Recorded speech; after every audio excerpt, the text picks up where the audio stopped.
Welcome to the Building Design Primetime Podcast, focused on providing valuable information for anyone looking to undertake a new build or extension project.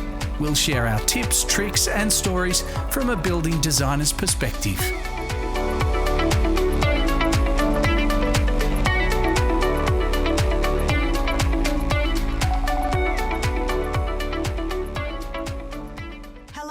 Welcome to the Building Design Primetime Podcast. I'm your host, Amelia, and once again, we're joined by Frank Geskus. Hey, Amelia, how are we? Pretty good. That's all right. We're going to talk about something exciting today.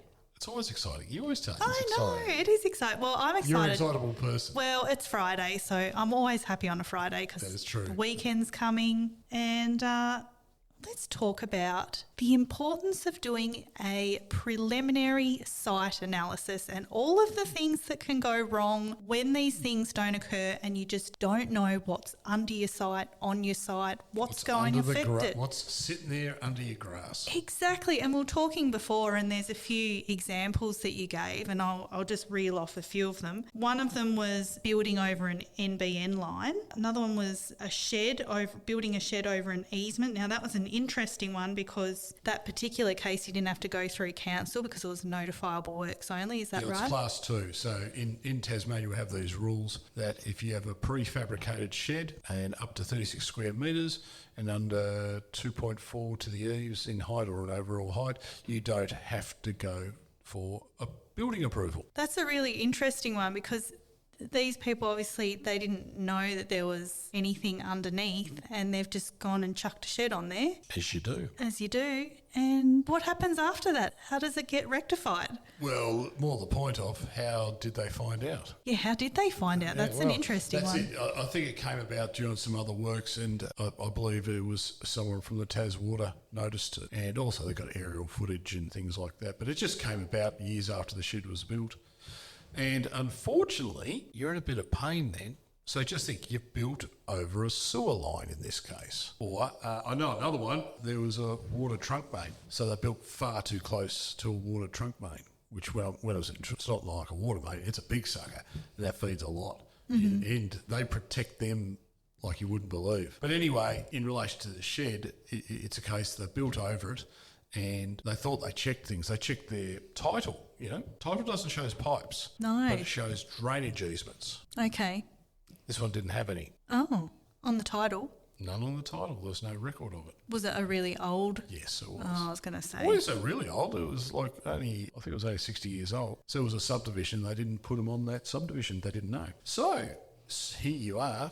You've just spent your hard-earned cash, built a nice shed to put your car in, your boats or workshop or man cave or she shed or whatever you want it is, and you find out you've just built over a piece of infrastructure, an important piece of infrastructure. Especially with sewage, if you break that, it gets a little bit, it's not going to be great. Please tell me they didn't have to pull the whole thing down. No.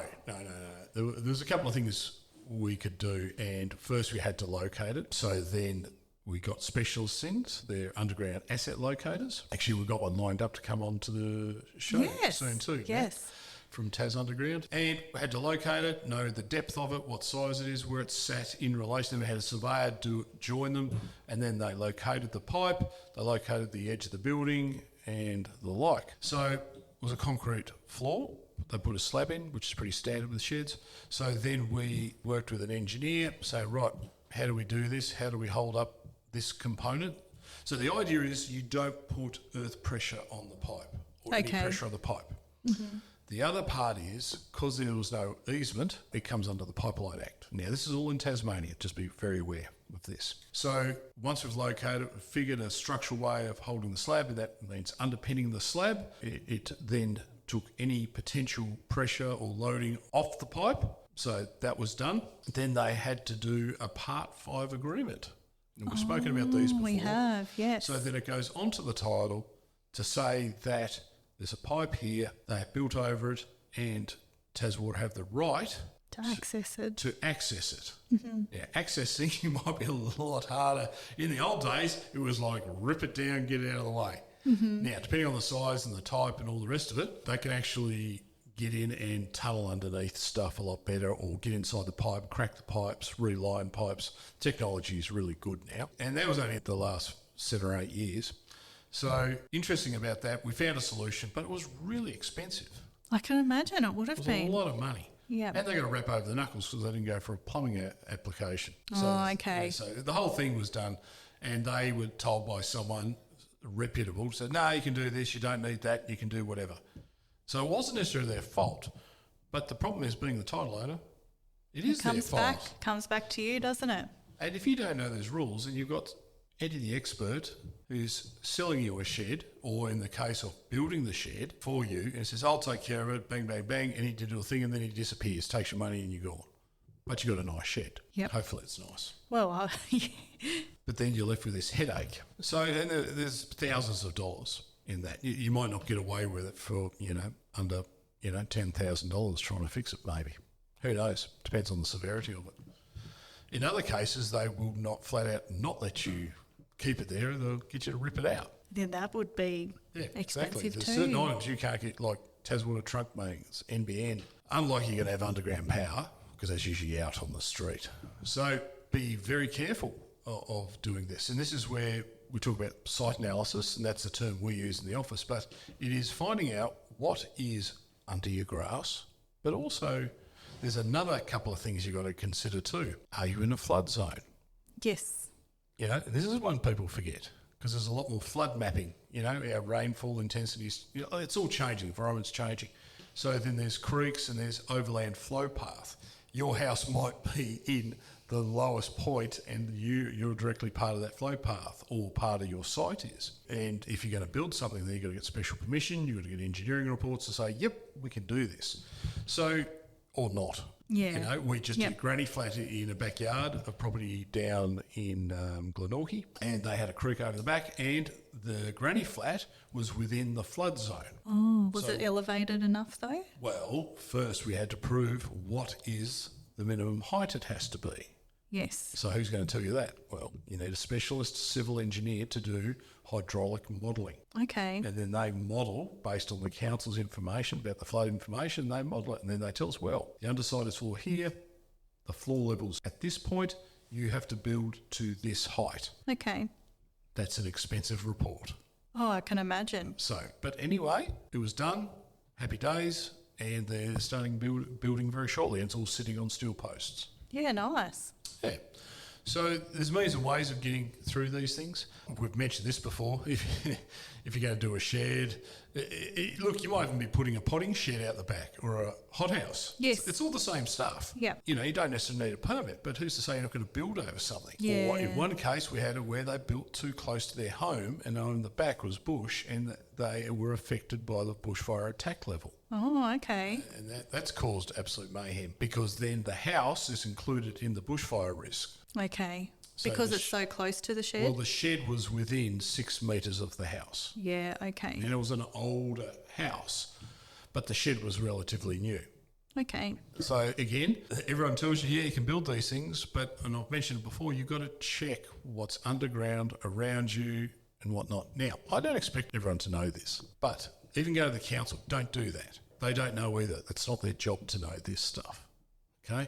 You need to go to a qualified professional like a building designer, an architect, and if you want to go to a building surveyor, they can do that searching for you as well. And that's like, we call it, our service is called the site analysis. So then we pull up a whole heap of online maps. It's all readily available. In Tasmania, we use a government website called The List, and that's where you can go purchase all your titles and all those related items, covenants, easements, etc. You can buy all that on there. But there's so many layers on this thing, you can find this, but you may not understand the wording. Also, not every council has put on all the maps, like certain councils like Hobart City Council, until recently, and that might have changed, they haven't put their flood mapping on there. A lot of other councils are pretty proactive with it.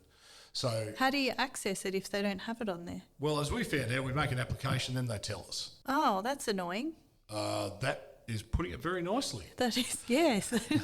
We said a few other choice words. Oh, I can imagine. And told them how dumb this is. Yeah. It's public information, should be open source. We should all have access. So if you're looking at doing something, companies like ourselves, plus there's plenty of other designers and architects that can do exactly the same thing if they know what they're looking for. So analysing your site. Now, we're not talking about vacant sites here either. No, exactly. It's like you got a house and you want to do something off the back, you can have a look at that. It's the first thing we do. Sometimes you don't know you got a sewer main going right through the middle of the backyard. Yes. Like right in the middle, and you can't do an extension off the back of your house. Especially if it's quite old or... Oh, yeah. Launceston's got not some really old recorded. stuff, and you look at some of it's hilarious. They built garages over some of this stuff, and they built it, 70, 80 years ago. Yeah, right. Yeah, it's a bit tougher to deal with. I reckon. So it's being really careful of what's out there. Also, gas lines is another peeler as well. Oh, yeah, I didn't think about that, but that's a good one. Yeah, there's not as many here in Tasmania, but they are about. Also checking your Aurora or Tas Network line. Don't know who to call them half the time. Keep changing their name. Yeah. Our state power provider, bless their cotton socks. Sorry, I've had a frustrating time with them, so I'm not going to share that one. And this is where the all die before you dig that's available. Yes. You can go register and do that. It's a bit convoluted doing it, but once you register, it's very, very good. Council infrastructure, which is mainly stormwater.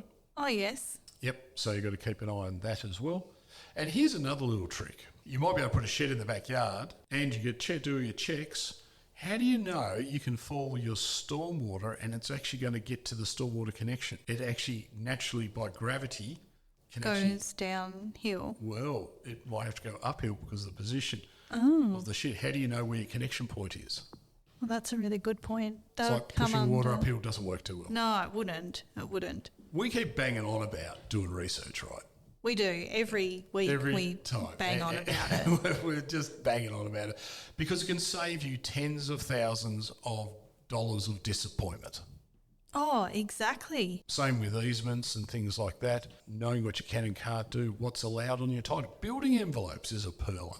That's a really good one because people probably don't know that they might have a restricted area of where they can build. Yeah. And I know I've said this previously, there's some of the newer titles and we're working newer subdivisions where they actually don't put it on the title, it's in the Part 72 because it's connected to planning. So you look at your block of land on paper, oh, great, I've got 1,000 square metres I can build. But what you find out, there's actually a restriction of how far you can build on it because there's a noise restriction near a highway or something like that. And it's not clearly stated. And I find that very deceptive. That's super annoying. Well, especially if you're looking at buying and you've bought it under false pretenses. Like, what if you're going to put something, like 2 units or something, and you can't build at the back? Do it. Yeah, that's really frustrating. It wrong? Where previously all the titles used to have, in certain areas you had a building envelope. Mm-hmm. You can't build outside that outline that's on your plan. And there's a reason for those. Same with bushfire. Put a line on there. You can't build past this. I don't understand why they don't have open transparency on new titles when there's restrictions. It makes no sense to me. And vice versa, buy one off the plan and then they add an easement in. Yeah, that's not fair either. No, totally wrong, I find. It's not being upfront. And as the average punter doesn't know what they're looking at. No, exactly right. And when we explain to people, sometimes they're utterly shattered because they can't put the house size they want on there and a driveway and all the rest of it because now there's a pipeline next door. Yeah, that's really frustrating. Yep. But we have the same issue with commercial developments as well. It doesn't change, if we're putting a warehouse up and stuff, it doesn't change the stuff in the way, Mm-hmm. So... yeah, you need X-ray glasses to look underground, but then you've got the invisible lines of flood lines. Yes. Even simple things like you mentioned that there was a deck that was built over was it a sewer line? Yeah, well, the design was, a guy I know came to me, had a look, I just want to do it, and he's got it all measured, he's got all his timber and decking, and I said, mate, did you check this out? Here's a map, there's a sewer line going right through there, and you could just see the blood drain from his face. So I've invested all this money into this. It's shattering, isn't it? You can't do it, mate. You can't do it. You can't get a permit and do it. You can do it without a permit, but be prepared to tear it down. Here's another thing. What can you do if something like that happens? Is it able to be moved? What's that, the pipe? The sewer line. Great question. Yeah. And we've actually done it a couple of times for developments, yeah. Wow, what a process. It's. I mean, obviously that would be annoying and probably really costly. It's not the cost, it was astronomical. We did one for a developer. He had the original house with 3 units behind, but right at the back, the sewer line went diagonally from one corner, went to 45. So you lost close to, I think it was about 250, 300 square metres of usable space. That was a whole unit. That's a lot, yeah. It was a lot. So we investigated getting it, rather than just right across, we made it into right angles. So it hugged the boundary to make it work. And just to investigate that and to see if it was possible, I think they ended up spending close to about $9,000. Wow. Just the investigation. Then they had to do a design that went to the sewer authority, then backwards and forth, because the sewer authority takes ownership of it. You're modifying something that you don't own. Yes. And it has to work as well, if not better. And the pipe is actually a longer run. You just think about it. If you've got diagonal, then you make a triangle. Yeah, it's a shorter run that way. The two shorter sides are always longer than the big long side. And then you got to dig it up. You get into neighbours' properties. Big job. In this case, we did. And I think at the time, where this was quite a number of years ago, I think the units were for sale for $300,000. I think this cost them $110,000 to do the diversion. Really? It was massive. Yeah. Far out. Well, it wasn't an easy one to do. But I've seen other ones where I've seen a perler where they actually put a kink in the whole thing. We weren't involved in that one, but I saw they like a straight line, and then they did a dog leg around or something. Yeah, right. Space, but you're paying a lot of money. Yeah. Same with diverting overhead power lines. Yeah. Okay. You know, it could be in the street. That affects what you're doing. Get rid of the overhead power lines. Wowee. Hold on to your wallet. That would be really expensive. And I found out the other day, actually, you're not allowed to have power lines go across somebody else's property. No, but there's heaps of them. Is there? Oh, yeah. There's lots of them. Remember, all the overhead power lines that's around, I want to use Launceston and Hobart and the older areas, there is like, you might have one pole, but you might have like 2 to 3 wires coming off that one pole to service 3 houses. And there's always going to be a piece going over someone's property. Yeah, okay. So that's existing. To do it again, no, because now what they make you do is go from the pole to your own private pole. Yes. And then drop it down in the ground. Underneath. Underneath. They won't go through the nature strip anymore. Yeah, that'll be interesting for my block, actually. Stay wires. What are they?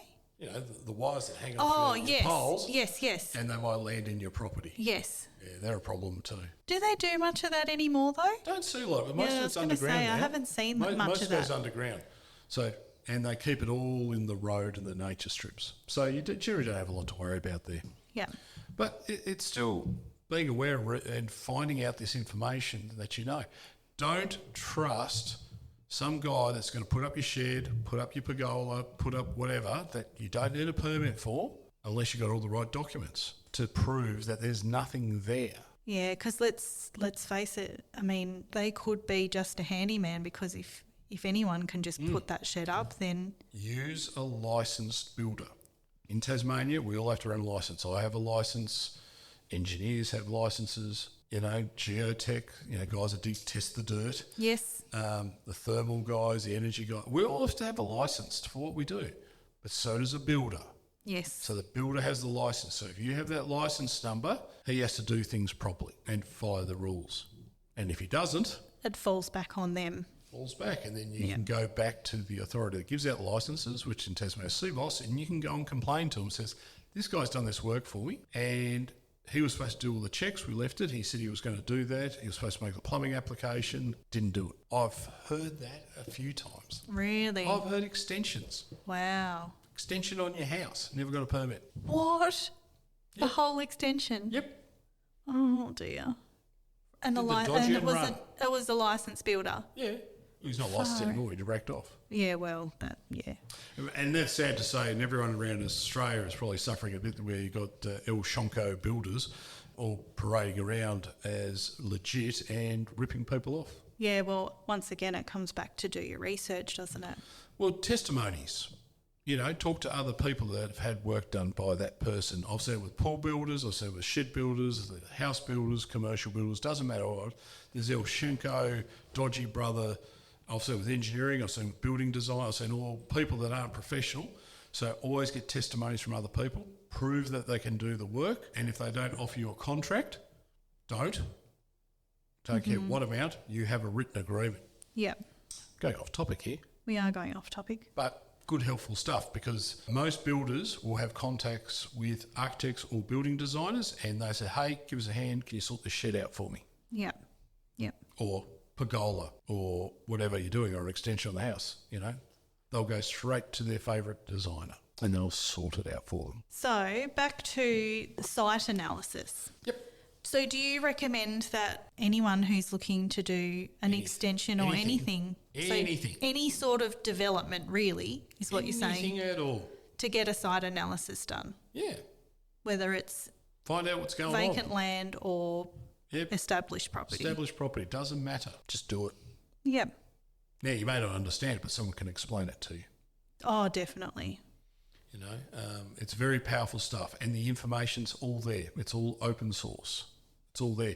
The best website to use for a quicker look is called Plan Build. Yes. We've mentioned that before in Tasmania. So Plan Build, put that in, put your address in, Bob's your uncle.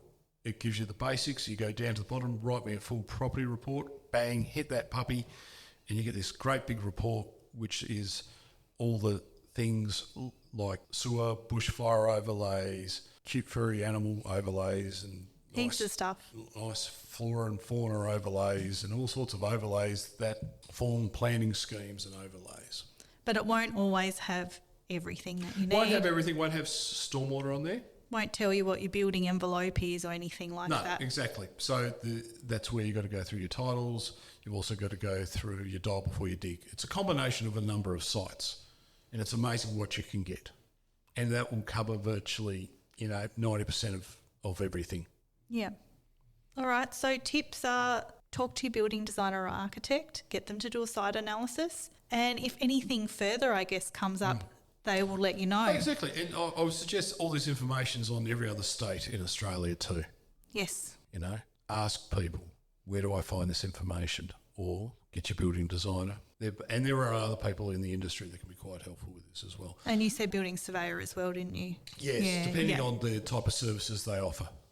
But your designer that you choose should be doing this automatically. Oh, definitely.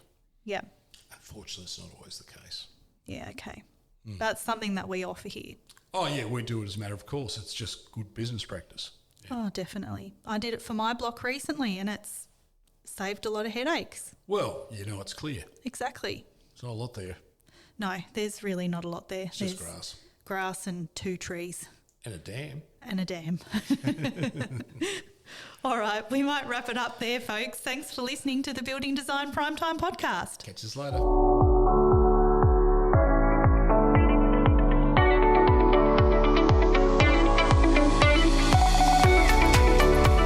You're listening to the Building Design Primetime Podcast.